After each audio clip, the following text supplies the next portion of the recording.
All right, welcome back. We're gonna do a quick article in terms of the draft. The draft is coming up. I think it's about 30 days away. And this is an interesting article. This is the Bleacher Report trade or draft, what every 2022 NBA team should do with their pick. So I found this very interesting, so I wanted to talk about it really quickly.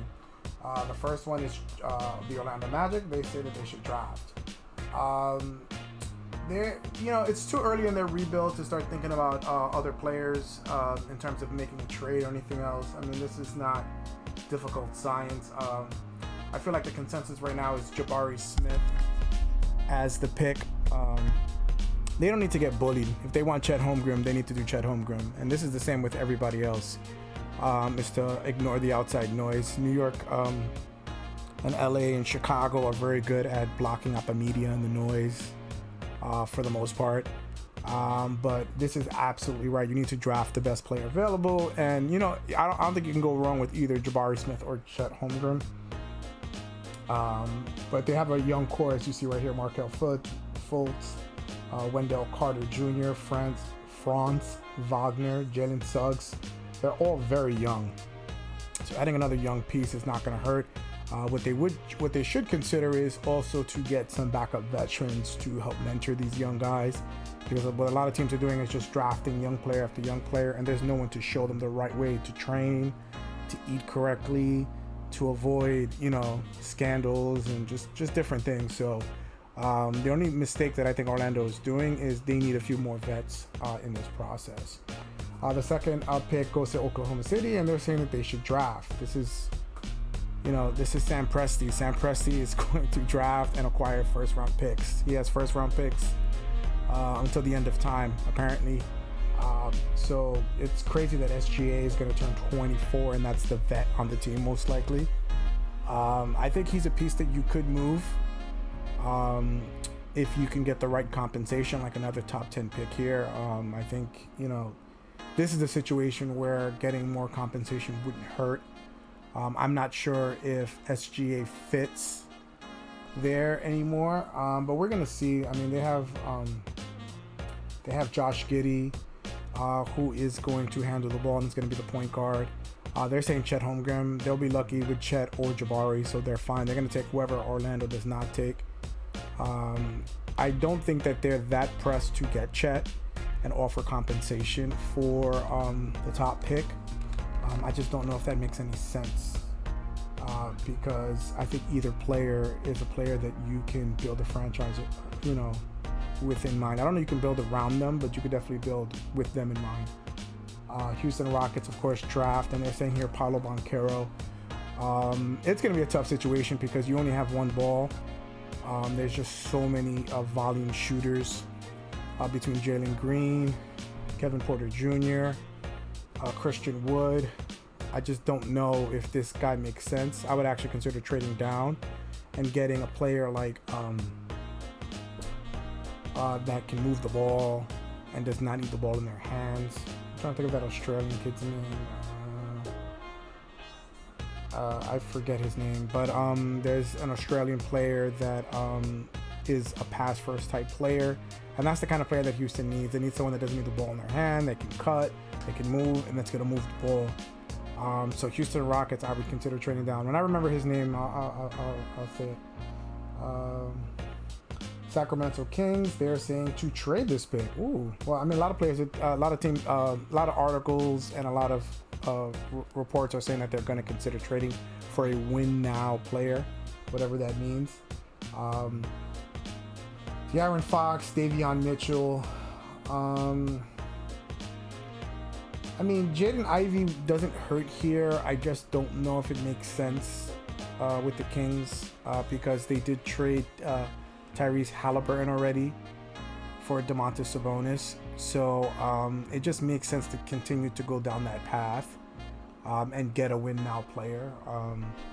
Maybe call the Knicks and see if they would do RJ for this pick and a future first or something like that. I mean, I wouldn't want to trade RJ Barrett, but I think that's the kind of player that would fit seamlessly in here. He's got some veteran moxie in him, and he would work well with Sabonis. He doesn't need the ball all the time. But somebody like that, it's a player that's been in the league, 4 to 5 years, is on the cusp of being an all-star. I mean, they don't need to have another kid here.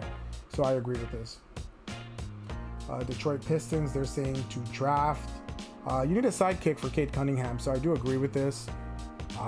And Sadiq Bey. Look, Sadiq Bey is an absolute stud.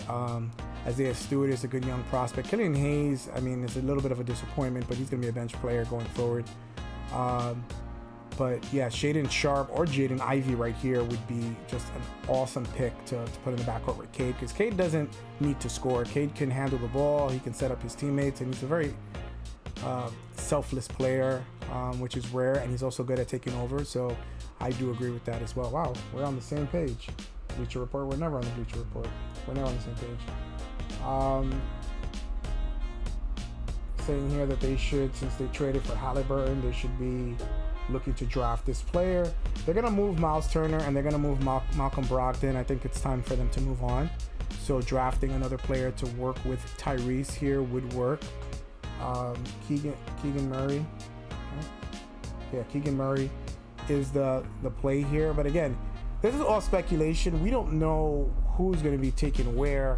There's going to be surprises. Keegan Murray seems to be what everybody thinks is the right move. But Indiana may not. So we're going to see. But yeah, I definitely would draft and keep that player. Now they're saying here for Damien Lillard. Damien Lillard is 31 years old. He cannot have an 18 or 19-year-old kid next to him if they want to compete for a championship and if they want to keep him happy. And he has, rebuffed other organizations that are in win now mode, the Lakers, the Knicks, the Bulls, a whole bunch of other teams, to stay and be loyal, whatever the hell that means. So yeah, I definitely think that a trade here makes sense. A package where they can get some front court help, someone that plays well along Damian Lillard. I don't think it's Julius Randle. Maybe they can do a signing trade for Zach LaVine or somebody like that. I think that would be a good move, despite the fact that they do have a glut in the backcourt. I think Zach LaVine could play even small forward, but they need somebody along his timeline. Everything on the franchise needs to be revolving around him. So I do agree with that. This is our first disagreement. I think they need to draft this player. They've done well in the draft. Herb Williams, Zion, despite being injured, and they've done well with trading in terms of getting Brandon Ingram. They've gotten a lot of good players, but they definitely need a backup point guard or shooting guard. So I don't agree with this. I do think that although that they did well in the playoffs, I don't think that trading this pick makes sense unless you can get a stud of a backcourt type player. So here we disagree. San Antonio Spurs have a long rebuild ahead. They have DeJounte Murray, who's really their only staple. They do have Devin Vassell, Keldon Johnson, and Joshua Primo's pretty young. So they can keep adding to this. I think a nice center would work here. They do have good point guards and good depth on the wing. So I think a nice center is the play here. But we'll see how it goes. We're not sure how that's going to go. The Wizards are a hot mess. They're a dumpster fire. The front office is a mess. They're trying to keep Bradley Beal, so they're trying to do the whole Blazers thing. I think trading this pick might be a better option. Unless they feel that Beal is a long-term solution and they feel like they're going to keep him. I don't know, because there's just been so much smoke coming out of there. I don't know if he wants to stay or if he wants to go. So if they have the inside that he wants to stay, maybe trading this pick would be better and getting another veteran alongside of him that could do something. This is a deep first round. I think that there's a lot of good options here. I think if I'm the Wizards, I'm making a move to get another player. I don't want another Denny Advia, whatever, the kid from Israel that has not panned out. I think you need to move this pick for sure. The Knicks definitely need to draft. I'm a Knicks fan. We can't mess it with any nonsense. I don't care what Tibbs' timeline is. If he wants to win now, then he needs to play on a veteran team like the Lakers. He needs to coach a veteran team like the Lakers or somebody like that. Because he is a great coach, and it seems that he's been enjoying taking care of the kids and training them. According to reports, that he didn't care for helping younger players out, and now he's been doing 2-a-days. He's been getting there early, which was his job when he first got into the league, in terms of getting there early, working with the kid. He has no life. He has no wife. He has no kids. This is his baby. This is all he knows, and he seems to be enjoying it. And the franchise needs to come first. So we definitely need to draft a player here. I don't care about the playoffs this year. Again, I don't care. I care about the development of the younger players. And I think a nice, whoever falls, either Johnny Davis, AJ Griffin, Sohan potentially. There's a lot of options here, and I'm just taking whoever's left over in the mess. And you're hoping that one of them drops, but we'll see. OKC, again, this is a situation where they can draft or trade. Like, they can punt this and get a future first round pick or 2 first round picks with this pick if they feel that they have not gotten who they want here. Duran, if he falls here, I would take him, obviously, or Sohan. But they can take whoever they want and then move them or flip them. But I definitely think that they are in control of this draft at 2 and 12, so they could definitely take a player here. I would not trade this pick again unless you feel like next year's draft is going to be crazy with the double draft. So unless you want to get more assets for next year. This I disagree with. They need to draft. There's Mark Williams. They have Miles Bridges, who's going into free agency, and he's an option to potentially be moved if they don't feel that they can come to an agreement. But they need some front court help. They need a rim runner. They need some defense in terms of the power forward position. So they have a lot of options here. I'm not sure why you would want to trade this pick unless you're feeling like you can get like an absolute stud. Maybe trade this pick and a future first for Obi, since Obi's not being used correctly with the Knicks. Maybe the Knicks would be consider this pick and a future first for next year, unprotected. I love Obi, but if he's gonna play 10 minutes behind Julius, I don't know if it makes sense anymore. And if I'm on Obi's camp, if I'm his agent, I don't want him going through that even one more minute next year. So I would push for this trade if I was that team. And I'm just going again from the Knicks, because you read articles every day about the Knicks. So if your team has a similar young player that's not getting burned, but is a good front court player and a good fit, can you imagine Obi getting lobs from Melo? That would be like, they would both go to the All-Star game. That would be a great combination. The Cleveland Cavaliers, I said it before in other videos, they have the deepest of all these 14 teams.